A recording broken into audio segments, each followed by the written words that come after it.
This is a 1952 GMC M-211. It's a 2.5 ton military truck. So this video is an introduction. This is one of my trucks that I'm going to be working on. I am in the truck now. Sorry about that. The wind just does not cooperate with me filming, ever. So during World War II, there were several different heavy trucks supplied by different manufacturers, all in order to help the war effort. Of course, during World War II, the U.S. Army grew quite a bit, and they needed a lot more trucks. So there were a lot of civilian trucks that were just almost like drafted. They pick them up right at the dealership and start using them. But then they had some purpose-built ones too. One of the more common ones was the GMC CCKW. It's a 2.5 ton cargo truck. Any World War II movie you've seen, you'll see a lot of them. If you watch the TV show MASH, they had a lot of CCKWs because those were easy for the producers to get. Because the newer models were still being used by the military. Anyway, it was a mess because there's lots of different parts, and it's hard to figure out, which vehicle you need and which part. It's just a lot to keep track of. So then after World War II, the military needed to phase out some of these older trucks, and they wanted to standardize. So they created what is called the M series. I've got the dog down here. Anyway, they created the M series, and the idea is that they would have a lot of standardized parts. Things like, no, you don't, I don't want you down. I want to keep track of you. Now that the dog is back down, underneath the truck now. So they wanted things like headlights, oil filters, oil, gear oil, all sorts of marker lights, basically all the expendables. And a lot of the other things, I don't know, steering wheels, brackets, headlight switches, they wanted to standardize as much as they could. And so they started looking for designs, and they had a competition for... Oh, and now you want to come up, dog. Come on. Oh, but now you're... Okay, I guess. Come on. There. Okay. So anyway, they wanted to standardize as much, as they could. So they had a competition to see who could create the best truck. One of the competitors was Rio with their M34, which was the single-wheeled version and eventually was adopted as the M35. And then GMC, because they produced the CCKW that did really well, they wanted to produce the new truck as well. And so they created the M135, which is a single-wheeled version of this truck, the M-211. So, some interesting notes about this truck. The M-211s, from what I've been able to gather, they were used extensively by the Air Force and by Canadian forces. They were used by the U.S. Army, but they were quickly phased out. A lot of these M-211s ended up in civil defense. Fire departments had a lot of M-211s. Fire departments used them as tanker trucks, everything. So these originally had an automatic transmission. So the transmission You can see this diagram here.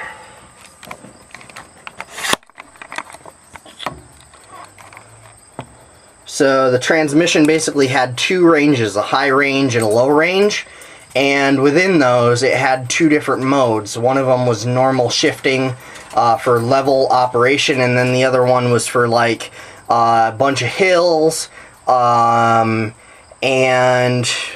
towing stuff, cross-country terrain. Basically, it's sort of like the I position on the drive shaft of my Pontiac over there, another GM vehicle. But basically the shifts occur at the max RPMs, upshifts and downshifts, and that way they provide engine braking and maximum horsepower. So yeah.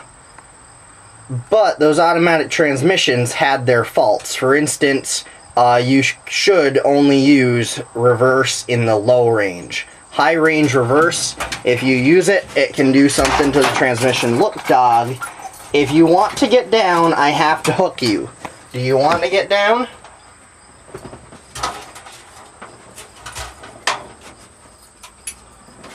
Okay. There you go, dog. Okay. I just have to keep the dog on the tether because otherwise she might run off. She wouldn't go very far, but she'd definitely go up to the house and just sit there at the door because no one's there to let her in. Anyway, so reverse high range can mess up the transmission really bad. A lot of the transmissions, then they got a reputation for being unreliable because people would do something, well, sometimes it was the people and sometimes it was the transmission. But basically they would break stuff, or it would break, and then they got the, just got labeled as unreliable. There was a design flaw with that high range reverse, but they got labeled as completely unreliable because of that. In this truck, the automatic transmission has been changed out for a manual with a weird shift pattern.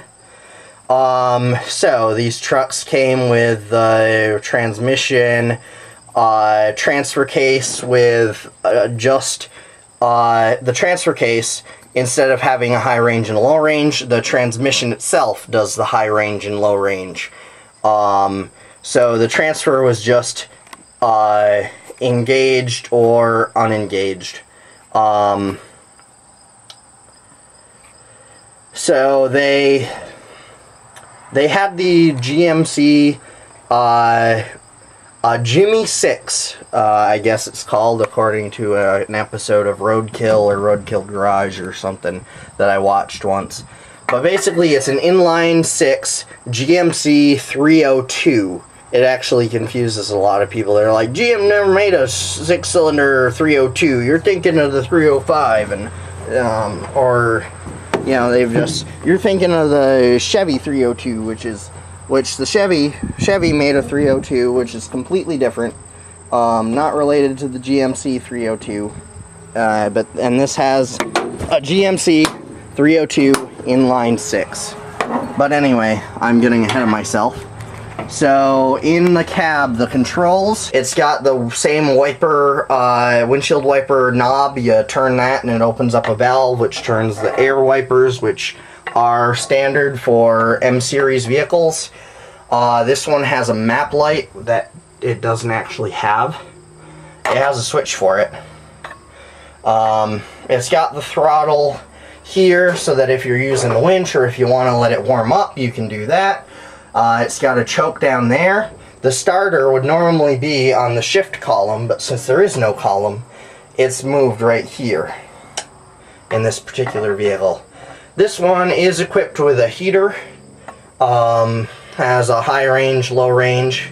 It has a blower there for the face and body area. It's got one down there for the driver feet, and one down, you can't really see it, down there for the passenger's feet. So it's got the M series turn signal, just like all the other ones, but this has actually been rewired. So here's the headlights, the rear lights, blackout lights, and it's got this turn signal here. It's also got a keyed ignition. The gauges, again, very similar to all the other M series vehicles. And for more information on those, you can see my series on the M35. So down here we've got a gas and a brake pedal that came with the vehicle, and then we've got this new clutch here that was put in when the standard was swapped in. Down here you have the power takeoff for the winch, controls for that, and then right here is the transfer case. There's two positions. Up is engaged, down is neutral. That's down, and can't get it up. And then you got the parking brake over here. So yeah, that is really about it for the cab. This does have, it's a fiberglass hard top that's just bolted on, and as you can see, it needs a lot of work. So you've got the same window knob, window crank and door latch as the other M series vehicles. Right here next to the driver is a place for a fuel tank, and then here is its total capacity is 56 gallons or so, but you're not supposed to fill it all the way because it's not vented. Now here is your fuel level sending unit, or maybe that's it, I don't know, and fuel pump and all that is there. But as you can, if you see, this one has had a bottom, it draws from the bottom now. But it's not actually connected. There's a fuel pump and a fuel filter up in there that, but I need to do some work on the tank because it is really rusty inside. So yeah, that's what the inside of the tank looks like. Pretty gross, right? Yeah.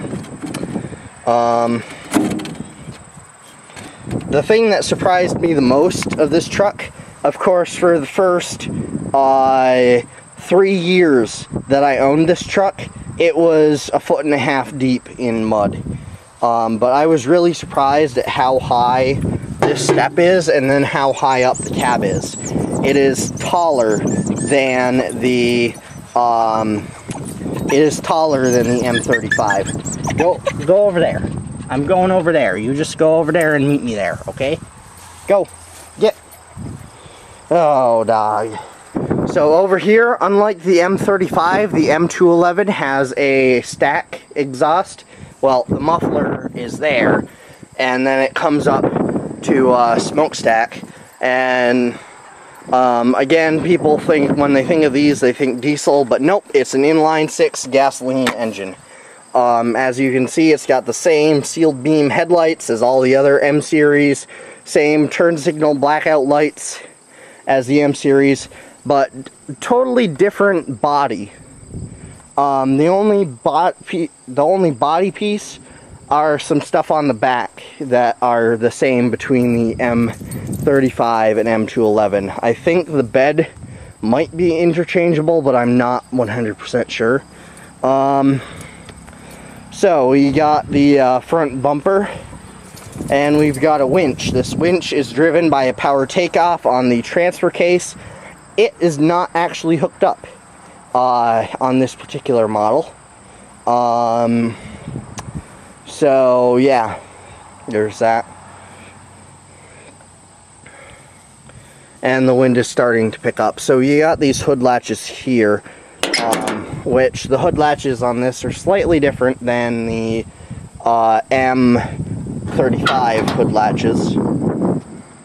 The great thing about this is it's got things to keep the hood up on its own. So when you open it up this much, that little piece there moves up and locks into place. And then I could open it up pretty much straight and those extensions will lock into place. I'm not going to do that today. Don't worry, you'll get to see a lot of this motor later on. So there's the GMC. You can see the GMC logo on the valve cover. And we've got a distributor there, we've got the oil filler, we've got the oil filter over here, one battery goes there, one battery goes there. Calm down, dog, I'm right over here. So, carburetor, Holley carb. That is the air compressor, and as you can see, it's taped up so that nothing gets in there, because I temporarily created this so that I could fill the truck with air. That way, when I tow it around, it actually has brakes. So you got your radiator here, generator. It's a DC generator. That's your air filter. So that right there, it's a brake master cylinder, but that's actually the clutch master cylinder. It's a hydraulic clutch.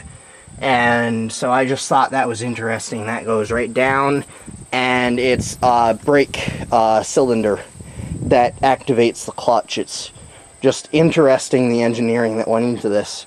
With this thing, you know, I take it was in some sort of civilian service, either a fire department or civil defense or something, before my uncle got it, and so it's just been through so many hands, and so some stuff, it's interesting to see the engineering and the interesting things that have been changed about it, the way they were able to just make it work.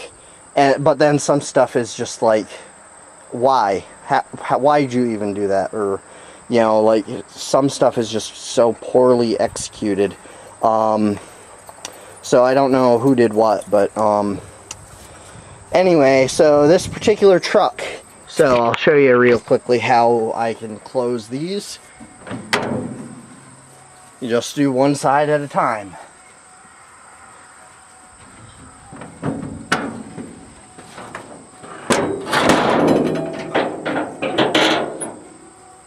So, this truck,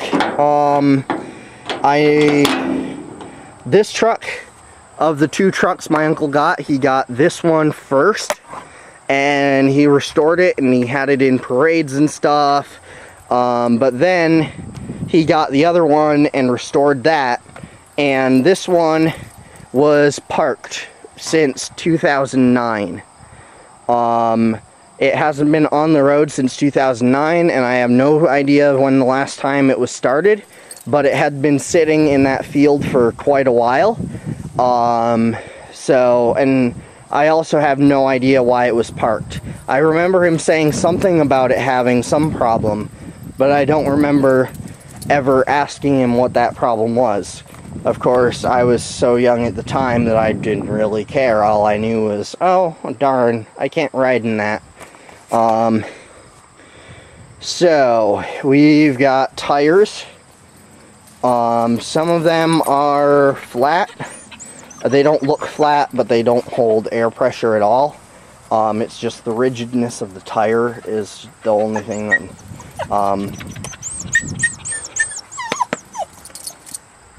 as you can see, there's a lot of moss. Some rust, not very much. It's all mostly surface rust.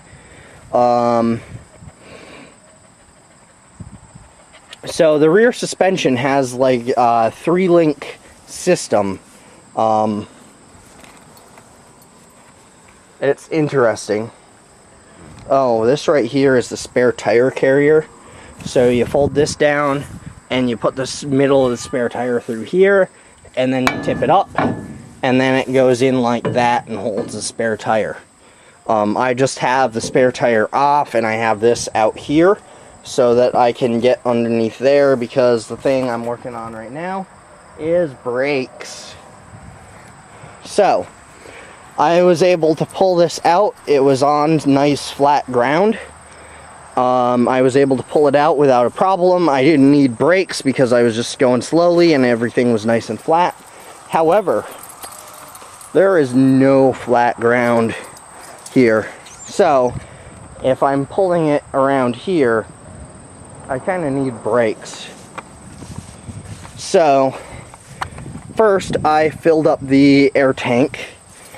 Filled it up to 60 psi, which is the operating pressure. It actually requires more pressure than the M35. The M35 only needs like 30 psi before the low air buzzer shuts off and you have enough brakes to actually move. But with this, it's 60. So I filled it up with air pressure, still didn't have brakes. So I cracked one of the lines between the master cylinder, the hydraulic master cylinder, and the air booster. And I found that the brake fluid was more water than brake fluid. And there wasn't that much in there anyway. I opened up the top of the master cylinder and sure enough, it's pretty much empty.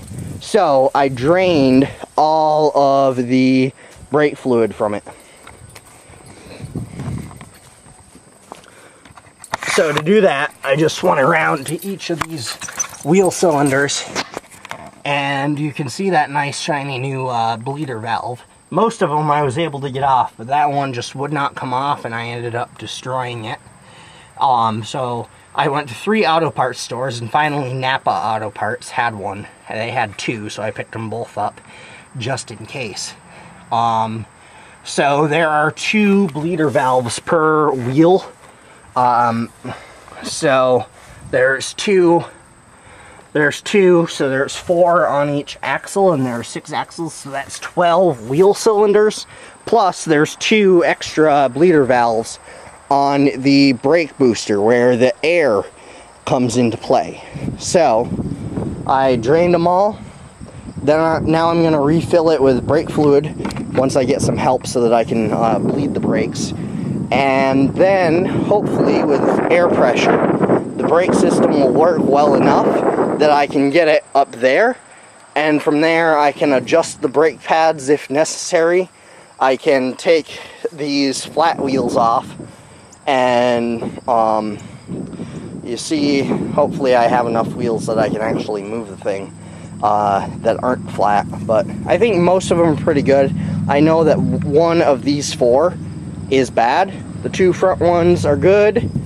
But one of these 4, I don't remember which one, just will not hold air. I already had to replace this one. This is the spare tire off of the M35. Of course, they're the same tires, same wheels. So I had to take this one. This is the spare tire from the M35. I had to put that on there before the truck could be towed. Yes, I know you're there. Okay. But I believe that all of these hold air pretty well, well enough for now. So yeah, once I get it up there, well, once I get brakes, I'm going to pull it up there so that I can take the other tire off that needs to be changed. It needs a fresh tube and to be re-beaded, put back on the bead. So once I get that done, I need to figure out where I'm going to put it for the winter because it can't stay here. The plow during the winter comes right through here. And plus, during the spring, this is all mud. So I'm thinking maybe the top of that hill is pretty solid ground, so I can set it up there and then I can take it down in the spring. But in order to move it anywhere, I need brakes. I moved it from up there. Up there is where the tow truck originally dropped it off. I had a heavy-duty wrecker come to pick it up. Dropped it off up there, and I had to push it down here so that we could get into the garage. We needed to get into the garage before I had time to figure out the brakes, and that was not fun.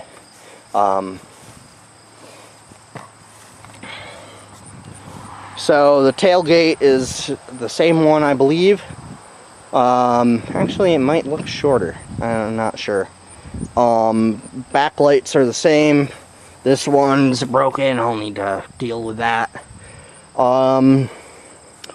But for the fall, my goal is to be able to tow it, be able to pull it, and know that the brakes will work so that I don't slam my M-211 into my M35.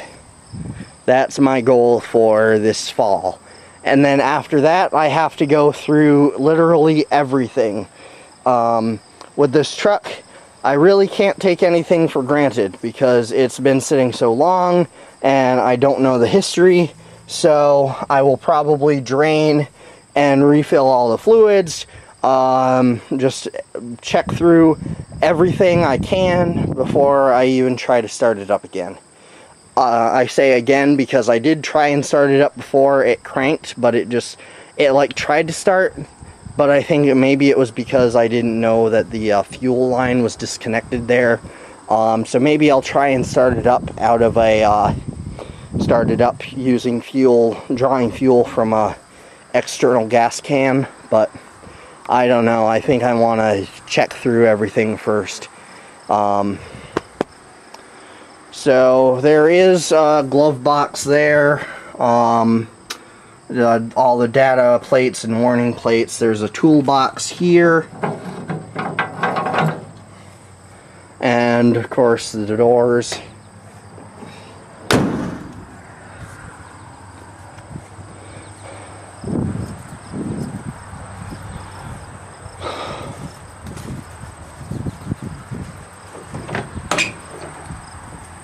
Oh, the other thing I have to do is, like, get the wasps out. There's not a whole lot right now, but, it definitely, and look at all the moss on this side. Yeah, this thing, interestingly,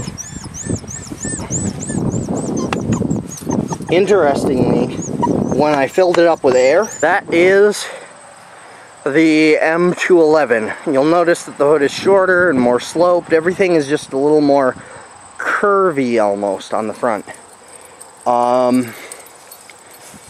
So let's go underneath it. Need to ditch the tripod. Yeah, we're going underneath it.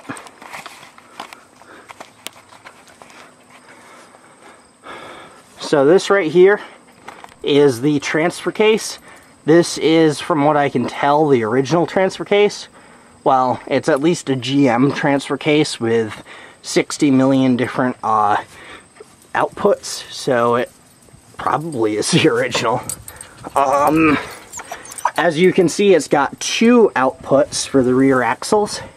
One of them has the parking brake. The parking brake, the one with the parking brake, sends a drive shaft through this pillow block. Which this is different than the M35. The M35, it goes through the differential. It has an extra thing on the differential. This is a separate pillow block that's just mounted there, and it goes to the rear axle. Intermediate axle directly from there. Front axle up here. This truck actually has the front axle still, unlike my M35, which it's been removed. So we've got our front axle output here that goes up to the front, and then the the winch, I mean, has a drive shaft right there that's broken off, and it goes right here maybe, or here, or somewhere in there, I don't know. But as you can see, there's one input from the transmission and there's three outputs that are connected, and then there's room for a fourth and maybe a fifth, I don't know. So there's that fuel line again. There's the transmission. It's a Clark transmission. I can't find any information on it.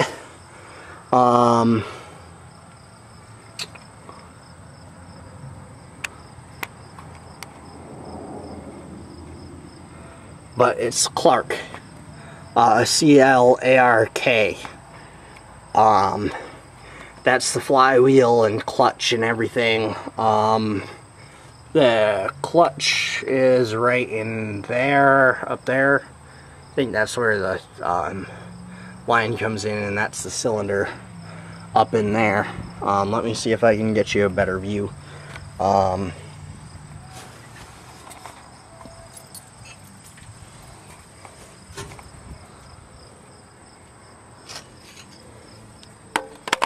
Okay, I'm not sure what you can see because I'm kind of holding it out away from me. Anyway, I don't feel like crawling under this much more. I've already done enough, and I have to do a lot more to bleed all the brakes.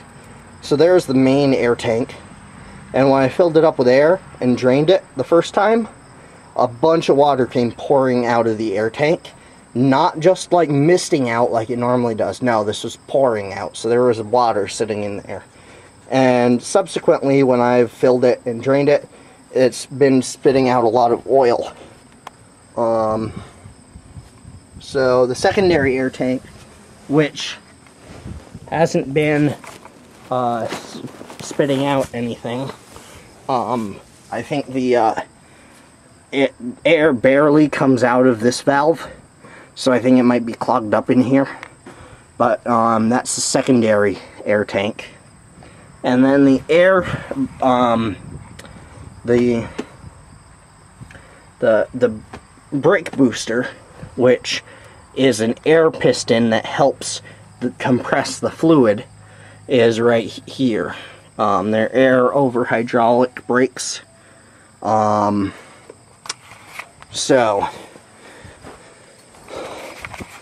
that is about it.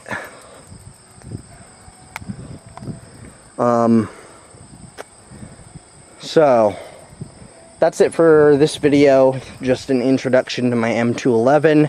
I'm sure there'll be plenty more videos where I fix it up, and hopefully it runs and is a good truck just like the other one.